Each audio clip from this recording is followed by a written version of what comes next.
नमस्कार। सत्य हिंदी में आपका स्वागत है। मैं हूं प्रभाकर मणि तिवारी। पश्चिम बंगाल में पहले चरण में भी उत्तर बंगाल के चाय बागान बहुल इलाकों की 3 सीटों पर मतदान होना है, लेकिन इसमें भाजपा फंसती नजर आ रही है। इस चरण में कूच बिहार सीट पर केंद्रीय गृह राज्य मंत्री निशित प्रामाणिक की प्रतिष्ठा दांव पर लगी है। उनको इस सीट पर तृणमूल कांग्रेस की ओर से कड़ी टक्कर मिल रही है। बीते महीने से ही टीएमसी और भाजपा के बीच होने वाली चुनावी झड़पों के कारण यह इलाका सुर्खियों में रहा है और ये भाजपा के लिए कठिन चुनौती है चाय बागान बहुल इस इलाके में। इसकी वजह यह है कि प्रतिद्वंदी तृणमूल कांग्रेस के पास खोने के लिए कुछ नहीं है, क्योंकि पिछली बार यह तीनों सीटें भाजपा ने ही जीती थी। इसके उलट भाजपा के सामने अपनी सीटों और साख को बचाए रखने की चुनौती है। पार्टी को इस बार इन तीनों सीटों पर आंतरिक गुटबाजी और तृणमूल की कड़ी चुनौती का सामना करना पड़ रहा है। बीते चुनाव में लगे झटकों के बाद सत्तारूढ़ तृणमूल कांग्रेस ने इस इलाके में कई विकास परियोजनाएं शुरू की हैं। इनमें चाय बागान मजदूरों के लिए शुरू की गई योजनाएं भी शामिल हैं। इस बार पार्टी उन योजनाओं के सहारे ही अपने पैरों तले की खिसकी जमीन को वापस पाने का भरोसा कर रही है। प्रधानमंत्री नरेंद्र मोदी से लेकर मुख्यमंत्री ममता बनर्जी और तृणमूल कांग्रेस के महासचिव अभिषेक बनर्जी तक इस इलाके में कई चुनावी रैलियों को संबोधित कर चुके हैं। इससे इन सीटों की अहमियत समझ में आती है। उत्तर बंगाल इलाके को वैसे तो भाजपा का मजबूत गढ़ माना जाता है। इस इलाके में कुल 8 सीटें हैं लोकसभा की और वर्ष 2019 के चुनाव में पार्टी ने इनमें से 7 सीटें जीती थी। तो इससे समझा जा सकता है कि वह कितनी मजबूत है। और इन 7 में से 6 सीटें अनुसूचित जाति और अनुसूचित जनजाति के लिए आरक्षित है। पहले दौर में इन्हीं 8 में से 3 सीटों पर मतदान होना है। दार्जिलिंग का दूसरे चरण में होना है। इस बार कूच बिहार के अलावा उससे सटी जलपाईगुड़ी और अलीपुरद्वार सीटों पर मतदान होगा। इस बार सीधे मुकाबले में तृणमूल कांग्रेस ने भाजपा से इन सीटों को छीनने के लिए कमर कस ली है। कूच बिहार सीट पर पिछली बार जीते निशित प्रामाणिक फिलहाल केंद्रीय गृह राज्य मंत्री हैं, वो दोबारा मैदान में हैं। लेकिन हाल के दिनों में तृणमूल कांग्रेस के ताकतवर मंत्री उदयन गुहा के साथ उनकी झड़पें बढ़ी है। हालत यहां तक पहुंच गई है कि इसी सप्ताह निशित प्रामाणिक के काफिले की तलाशी ली गई चुनाव आयोग के अधिकारियों और पुलिस की ओर से, और इस मौके पर बहस भी हुई पुलिस अधिकारियों से उनकी। इसके अलावा उन्होंने अब चुनाव आयोग को एक अर्जी भेजी है और कहा है कि उदयन गुहा की गतिविधियों पर अंकुश लगाया जाए, नहीं तो मतदान में बाधा पहुंच सकती है। राज्य सरकार के मंत्री जो हैं उदयन गुहा, उनके साथ निशित प्रामाणिक का शुरू से ही 36 का आंकड़ा है और इस सीट पर निशित प्रामाणिक के खिलाफ तृणमूल कांग्रेस ने अपने एक विधायक जगदीश चंद्र बसुनिया को मैदान में उतारा है। इस इलाके में कोच और राजवंशी और कामतापुरी और आदिवासी वोटरों की ही बहुलता है और कोच राजवंशी समुदाय का समर्थन किसी भी उम्मीदवार के लिए जीत की गारंटी बन सकता है।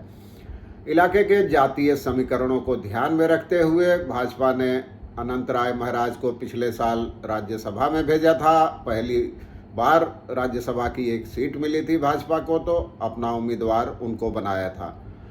अनंत राय पार्टी के टिकट पर ऊपरी सदन में पहुंचने वाले राज्य के पहले नेता हैं। वो उस greater Cooch Behar people's association यानी जीसीपीए के एक गुट के प्रमुख हैं जो बंगाल और असम के सीमावर्ती इलाकों को मिलाकर अलग केंद्र शासित प्रदेश की स्थापना की मांग करता रहा है। वो करीब 40 लाख की आबादी वाले कोच राजवंशी समुदाय में हैं, जिनके वोट इलाके में निर्णायक हैं। हालांकि उन्होंने सार्वजनिक तौर पर अब भाजपा के शीर्ष नेतृत्व के प्रति नाराजगी जताई है। उनका कहना था कि उम्मीदवारी के समय भाजपा के शीर्ष नेताओं ने वादा किया था कि केंद्र शासित प्रदेश की मांग पर विचार करेंगे, लेकिन अब वो अपने वादे से मुकर रहे हैं। उनको मनाने की कवायद भी जारी है। निशित प्रामाणिक ने भी उनके घर जाकर मुलाकात की है, लेकिन फिलहाल वो इस मूड में नहीं हैं और उनकी बगावत पार्टी के लिए भारी पड़ सकती है। और वाम मोर्चा का घटक फॉरवर्ड ब्लॉक वर्ष 1967 से 2009 तक लगातार यह सीट जीतता रहा है। फॉरवर्ड ब्लॉक के नेता अमर राय प्रधान अकेले 8 बार यहां से सांसद रह चुके हैं। वर्ष 2014 में तृणमूल कांग्रेस उम्मीदवार रेणुका सिंह ने यह सीट जीती थी, लेकिन 2 साल बाद उनकी मौत हो गई। उसके बाद इस सीट पर जब उपचुनाव कराया गया तो तृणमूल कांग्रेस के ही पार्थ प्रतिम राय जीते थे और दरअसल उसी समय से इलाके में भाजपा का उत्थान भी शुरू हो गया था। उस उपचुनाव में पार्टी दूसरे नंबर पर रही थी। उसके 5 साल बाद वर्ष 2019 में निशित प्रामाणिक उस सीट पर जीते थे और लेकिन उनकी जीत का अंतर महज 54,000 ही था। हालांकि पार्टी को तब 47.98% यानी करीब 48% वोट मिले थे और उसने तृणमूल कांग्रेस की चिंता बढ़ा दी थी। वर्ष 2021 के विधानसभा चुनाव में भी पार्टी ने इस संसदीय क्षेत्र के तहत आने वाली 7 में से 6 सीटें जीतकर अपना दबदबा कायम रखा था। हालांकि तब पार्टी ने अपने सांसद निशित प्रामाणिक को ही जिले की दीनहाटा सीट से मैदान में उतारा था।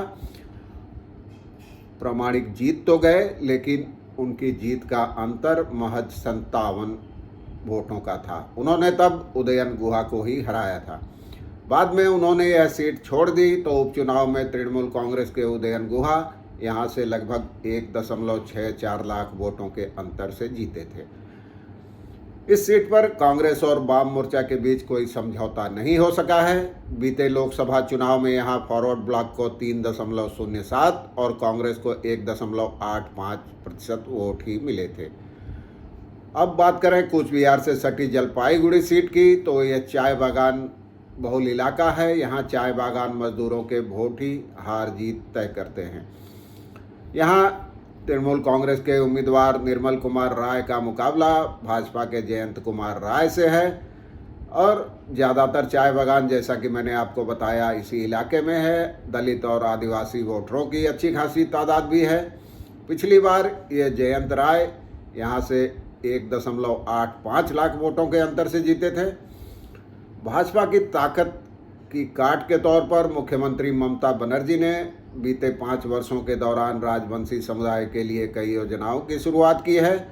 इनमें इस समुदाय के लिए अलग प्राथमिक स्कूलों की स्थापना और समाज के जो समुदाय के समाज सुधारक रहे हैं पंचानन वर्मा, उनकी जयंती पर सरकारी अवकाश की घोषणा करना शामिल है।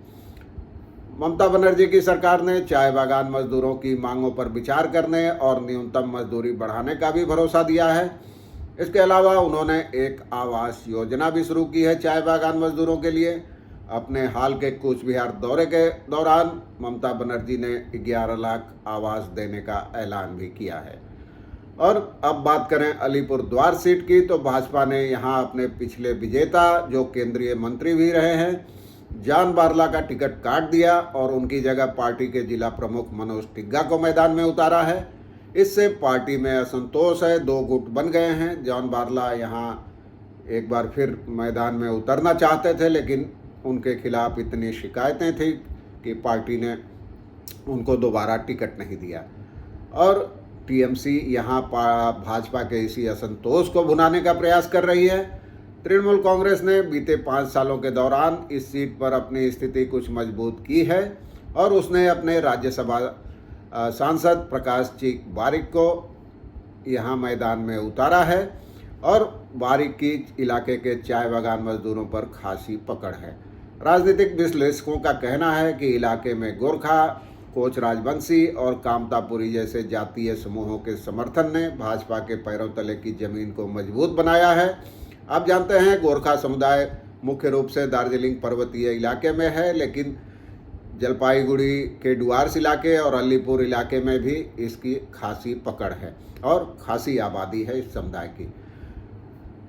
जहाँ तक मुद्दों का सवाल है, पहले दौर में जिन सीटों पर मतदान होना है वहाँ अलग केंद्र शासित प्रदेश की मांग के अलावा नागरिकता संशोधन कानून, चाय बागान और उसके मजदूरों की दुर्दशा, यही सबसे बड़े मुद्दे हैं। विकास का मुद्दा तो हमेशा की तरह इस बार भी है।